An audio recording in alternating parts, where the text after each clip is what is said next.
Preguntas frecuentes sobre los conejos en Internet. Segunda parte, alimentación y cuidados. ¿Cuál es la dieta de un conejo enano? Bueno, tenemos muchísimos vídeos hechos acerca de la dieta ideal y de hecho cada animal tiene su dieta en función de su estado fisiológico. Los chiquititos comen su heno y su pienso de gazapos y los adultos su heno y su pienso de adultos. Pero no obstante, si tenemos que generalizar, diremos que toman más o menos un 60% de heno, o sea, lo que más toman a lo largo del día es heno variado, heno de praderas multiflorales, un 30% de pienso, que yo recomiendo que normalmente además se haga por la tarde-noche, y ocasionalmente algo de verdura fresca. Y si tenemos jardín o plantas, evidentemente, que no están fumigadas y que estén lo más naturales posibles, ellos también pueden tomar algo de plantas del exterior. Siempre vigilado y con mucho cuidado de las plantas que les pueden perjudicar. Pero esta podría ser, así a medidas generales, una buena dieta para conejo. ¿Qué nos puedes decir de la fruta? Bueno, la fruta, evidentemente, prohibidísima. O sea, la fruta, no.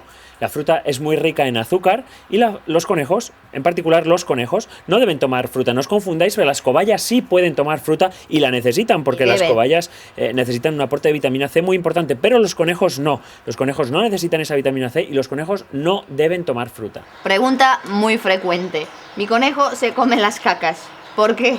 Bueno, completamente normal. Los conejos realizan la coprofagia, es decir, hacen 2 tránsitos del alimento por su tracto digestivo y de esta manera sacan más partido a toda la comida tan fibrosa que están comiendo.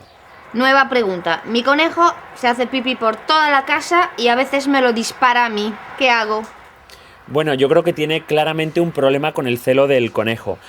Ya lo hemos explicado también varias veces en los vídeos. Buscadlo por ahí que tenéis muchísima información, pero cuando estamos enseñando a un conejo a hacer el pis en el lugar donde nosotros queremos que lo haga, una de las cosas que tenemos que controlar es el celo del macho. Y de la hembra, ojo, Pero sí que es verdad que el macho, en su marcar de territorio, dispara, proyecta su orina para decir que ese territorio es suyo. Y muchas veces cuando el conejillo quiere decir al mundo que el dueño es suyo, lo que hace es marcarle con el pis. ¿Qué tenemos que hacer? ¿Cuál es la solución? Aparte de entrenarle, que buscad el vídeo, que el vídeo está súper interesante de cómo hacemos que un conejo haga pis donde queremos, es importante que lo llevéis al veterinario para esterilizar, porque si el conejo está influenciado hormonalmente, va a ser imposible que consigamos controlar esos pises. Otra pregunta. Mi conejo se arranca el pelo. ¿Por qué lo hace? Bueno, seguramente me estés hablando de una hembra. Lo hacen frecuentemente cuando entran en celo, se quedan embarazadas y preparan el nido, o incluso cuando tienen un embarazo psicológico, que a veces también las hembras que no están castradas pueden tener embarazos psicológicos y ellas preparan su nido. Y para preparar el nido se arrancan el pelo de la tripa, a veces el de la papada, todo lo que pueden en la zona ventral. Y por último, ¿cómo sé si mi coneja está embarazada o no? Bueno, la única manera de saber que realmente está embarazada es hacer una ecografía y mirarlo. Evidentemente, si ha estado con un macho y ninguno de los dos está castrado, pues tiene muchas papeletas de que esté embarazada, porque además ellos lo practican durante muchas veces y mucho tiempo y son muy efectivos, o sea, crían de una manera muy eficiente. Si lo queréis saber, ciertamente lo único que podemos hacer es, a partir más o menos de los 15 días de esa monta, hacer una ecografía y entonces lo podemos confirmar que realmente, pues, no solo que trae cachorritos, sino cuántos trae incluso.